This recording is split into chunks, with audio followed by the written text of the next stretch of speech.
Halo teman-teman semua, balik lagi sama aku. Nah, hari ini kita kembali lagi di mata pelajaran IPS. Nah, hari itu kita akan belajar tentang kegiatan-kegiatan ekonomi loh teman-teman, yang pastinya bakal seru dan gak ngebosenin. Yuk, simak baik-baik videonya. Nah, baru nih kita masuk nih. Kenapa sih kok kita harus belajar tentang kegiatan-kegiatan ekonomi? Kalau teman-teman perhatiin di gambar itu ada siklus-siklus tuh teman-teman, dari mulai nelayan, kemudian makan, berdagang dan sebagainya. Nah, itu semualah yang namanya kegiatan ekonomi. Nah, jadi kegiatan ekonomi definisinya adalah semua kegiatan yang dilakukan oleh manusia, nih kita-kita untuk memenuhi kebutuhan hidup kita loh teman-teman. Gitu. Nah, jadi apa sih kegiatan ekonomi itu? Nah, kegiatan ekonomi adalah suatu kegiatan dilakukan oleh manusia untuk memenuhi kebutuhannya. Nah, kalau kita lihat dalam definisi secara luas, itu adanya kerjasama antara satu orang dengan orang lainnya untuk saling melengkapi. Kalau dulu itu namanya barter. Nah, seperti contoh-contoh kegiatan ekonomi itu seperti perdagangan, pertanian, kemudian dan lain sebagainya. Nanti akan kita bahas di slide selanjutnya. Lalu ada apa aja sih kak kegiatan ekonomi? Nah teman-teman pasti tahu banget nih contoh-contohnya. Kalau kita digambar nih, wah pasti teman-teman pada ngerti semua ya. Jadi kegiatan ekonomi itu dibagi menjadi 6 nih kurang lebih teman-teman. Yang pertama itu kegiatan pertanian, kegiatan kedua adalah perkebunan, kegiatan ketiga adalah industri, yang keempat itu adalah perikanan atau peternakan, yang kelima itu adalah pertambangan, dan yang keenam adalah perdagangan. Nah, nih kita mulai masuk nih ke bahasan pertama, itu pertanian. Teman-teman kalau lihat di gambar, Indonesia itu bukan negara agraris, yang artinya adalah bahwa Indonesia ini menggunakan pertaniannya untuk menopang perekonomian negara kita teman-teman. Tuh kalau lihat gambar ada banyak sekali hamparan sawah yang hijau, dan kalau teman-teman tuh sering lihat biasanya ada di daerah-daerah seperti daerah Jawa, itu kan lumbung-lumbung padi di Indonesia. Nah, selanjutnya kita mulai bahas nih tentang gimana sih cara-cara Indonesia sendiri untuk namanya tuh membudidayakan atau memperluas hasil pertanian mereka. Nah, yang pertama adalah intensifikasi, ekstensifikasi, kemudian ada diversifikasi, dan rehabilitasi. Dimulai dari intensifikasi. Jadi itu intensifikasi apa sih? Nah, intensifikasi itu adalah upaya untuk meningkatkan hasil pertanian teman-teman, seperti memperluas tanah atau juga dengan cara bibitnya diperbanyak, pupuk, pengairan, kemudian dan lain sebagainya. Pokoknya itu ada usaha-usahanya itu dilakukan secara fisik teman-teman, seperti tanah, kemudian bibit dan lain sebagainya tadi. Namanya intensifikasi. Selanjutnya adalah ekstensifikasi. Nah, ekstensifikasi ini sebenarnya tuh mirip-mirip sama intensifikasi. Cuma kalau ekstensifikasi itu lebih spesifik atau lebih sempit dia definisinya, yaitu adalah usaha nih. Usaha untuk meningkatkan hasil pertanian dengan cara memperluas lahannya. Lahan pertanian itu diperluasin. Sebenarnya tuh antara intensifikasi dengan ekstensifikasi tuh agak-agak mirip ya. Cuma kalau intensifikasi itu dia lebih luas, ekstensi lebih sempit. Nah, selanjutnya adalah diverifikasi. Diverifikasi itu sesuai dengan bahasanya, artinya adalah difference, yaitu membedakan. Jadi, saat petani itu melakukan pertanian, dia itu tidak hanya menanam tanam-tanaman seperti beras atau padi, dia nggak nanam itu doang, tapi dia tuh juga nanam berbagai banyak tanaman lain seperti jagung atau umbi dan lain sebagainya. Jadi namanya diverifikasi, yaitu membedakan dan sekaligus membanyakan nanti hasil dari pertanian itu sendiri. Nah, selanjutnya adalah rehabilitasi atau rehab. Rehabilitasi itu artinya adalah bahwa tanaman-tanaman, misalnya ada tanaman padi udah tua, itu digantikan. Atau misalnya tanah-tanah yang sudah tidak subur, kemudian kita gantikan dengan tanah-tanah yang subur, dan lain sebagainya. Itu adalah seperti upaya untuk merubah atau namanya mengganti lagi sistem pertaniannya, tanah-tanahnya, tumbuh-tumbuhannya menjadi lebih baru lagi, lebih baik lagi, dan lain sebagainya. Gitu, namanya rehabilitasi. Nah, perkebunan itu apa sih teman-teman? Nih, perkebunan adalah usaha untuk menanam tanaman-tanaman keras, atau dalam arti itu seperti teman-teman tahu nggak, perkebunan teh, perkebunan kelapa sawit dan lain sebagainya. Nah, itu kan masuk tanaman-tanaman keras, bukan tanaman-tanaman pertanian gitu.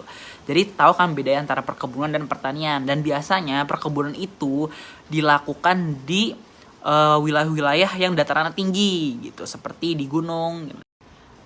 Nah, perkebunan sendiri dibagi menjadi dua teman-teman. Yang pertama adalah perkebunan rakyat atau disebut juga sebagai perkebunan dikelola oleh rakyat, seperti perkebunan kecil-kecilan deh pokoknya.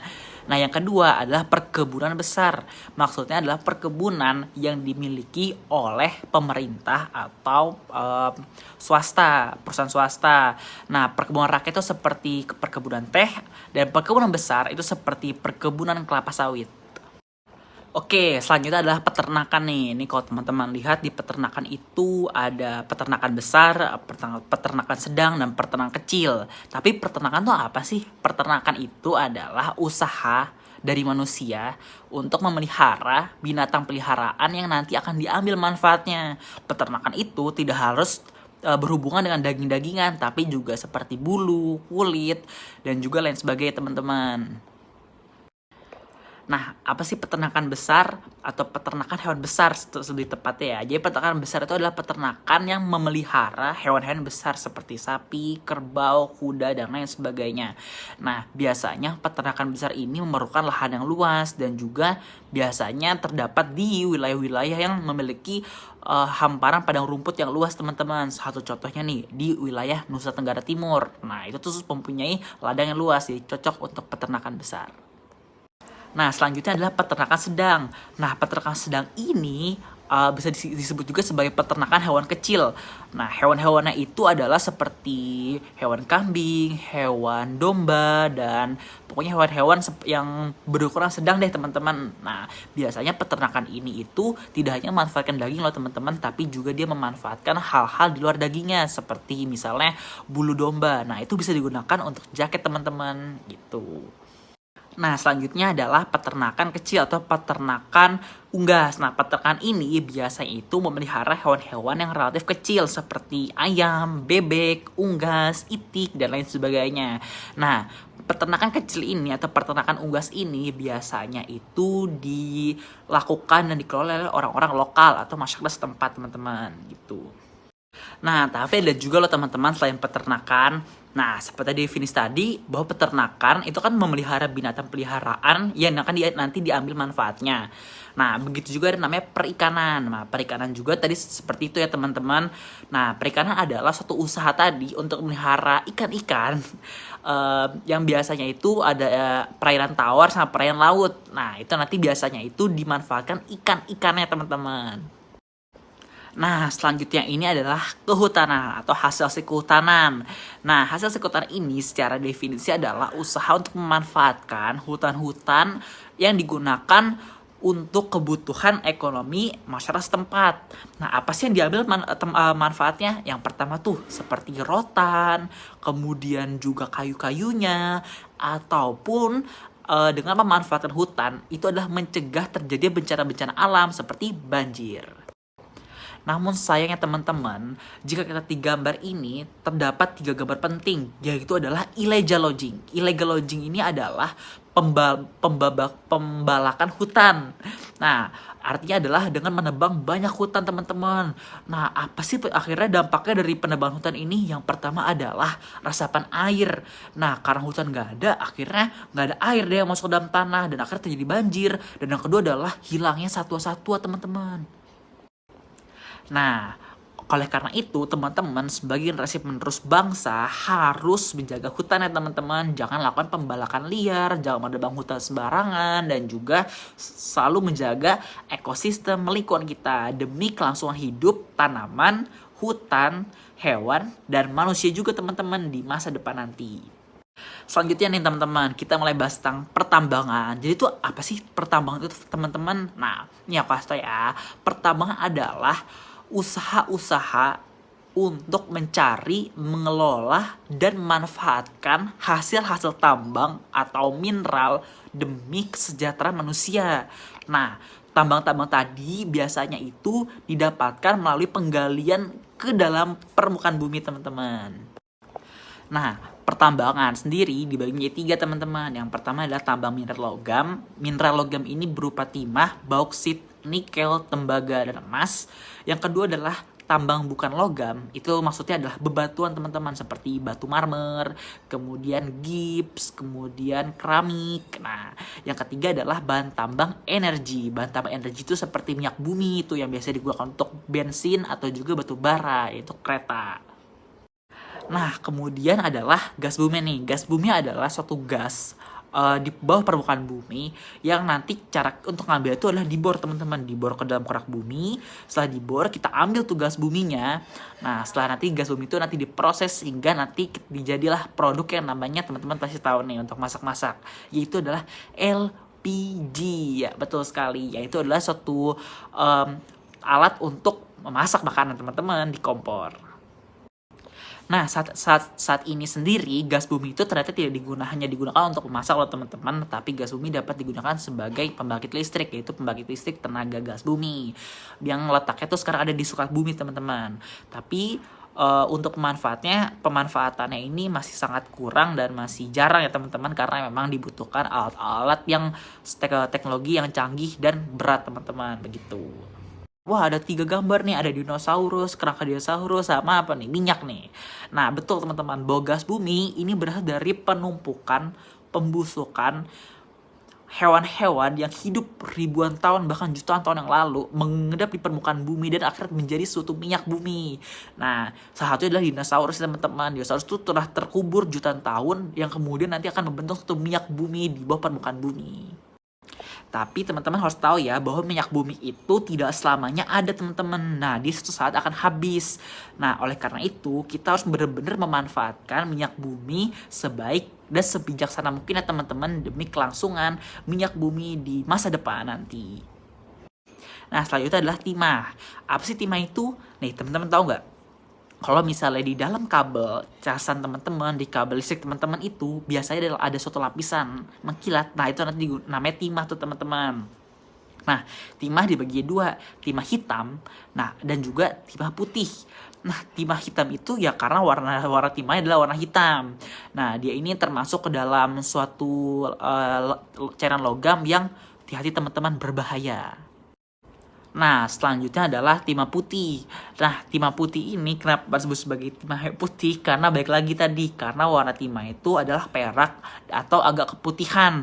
Dan juga timah putih ini biasanya itu teksturnya itu nggak terlalu keras teman-teman, dan cenderung lunak dan fleksibel gitu deh pokoknya teman-teman.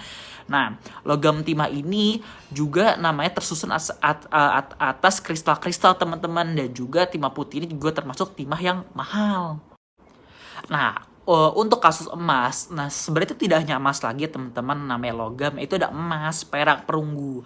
Nah, masing-masing semua itu memiliki nilai jual yang sangat tinggi teman-teman, karena setiap tahun nilai dari logam mulia ini itu meningkat secara kontinu teman-teman, atau meningkat ke atas terus, jadi harga itu semakin mahal. Jadi bagi teman-teman yang pengen nabung dan pengen punya emas, harus tabung dari sekarang teman-teman, karena harganya pasti akan lebih mahal. Nah, selanjutnya adalah perindustrian. Apa sih teman-teman industri? Nah, ini definisinya. Industri adalah usaha atau kegiatan untuk mengubah bahan mentah menjadi bahan setengah jadi ataupun jadi. Industri ini bisa termasuk seperti industri untuk mengolah bahan-bahan mentah dalam artian barang tambang tersebut seperti minyak bumi perlu diolah lagi, butuh industri. Ataupun industri yang menengah seperti teman-teman, seperti industri kain atau juga industri kecil. Untuk industri besar tuh seperti industri lokomotif atau industri mobil. Nah, dia itu membutuhkan berbagai banyak bahan-bahan besar, bahan-bahan mentah yang luar biasa banyak teman-teman. Dan juga biasanya industri ini mengeluarkan polusi yang sangat banyak teman-teman, seperti gambar di situ. Yang kedua adalah industri menengah, itu seperti industri kain teman-teman. Industri kain yang berubah jadi baju. Dan ketiga adalah industri kecil seperti industri tempe dan tahu. Nah, selanjutnya yang terakhirnya adalah perdagangan. Teman-teman pasti tahu kan perdagangan tuh apa sih? Pasar tuh apa sih? Teman pasti tahu banget nih. Nah, jadi betul teman-teman. Jadi perdagangan itu adalah suatu usaha kita untuk menjual suatu barang kita miliki kepada konsumen. Kita yang memiliki barang biasa disebut sebagai produsen atau bahkan penjual, teman-teman, lebih tepatnya penjual dan pembeli. Nah, medianya itu, tempatnya itu biasanya di pasar, teman-teman. Nah, untuk perdagangan, teman-teman harus tahu nih sejarahnya.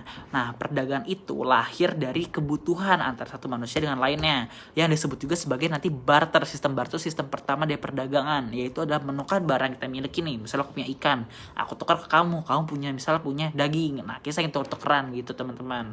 Nah, itu awal mula terjadinya perdagangan antar manusia. Jadi didasari oleh saling kebutuhan, saling ketergantungan, dan saling keterikatan antara satu manusia dengan yang lain. Nah, sekian dari aku, teman-teman. Terima kasih untuk telah memperhatikan, dan juga tetap semangat ya. Jangan lupa abis ini kita bakal diskusi dan sesi pertanyaan. Teman-teman pasti harus simak baik-baik ya. Dan pasti juga ini teman-teman sangat berhubungan banget ya ke materi ini terhadap kehidupan teman-teman, kehidupan kita semua nih. Oleh karena itu aku berharap teman-teman bisa memanfaatkan ilmu-ilmu ini demi kelangsungan hidup teman-teman semua nanti di masa depan. Tetap semangat. Dadah.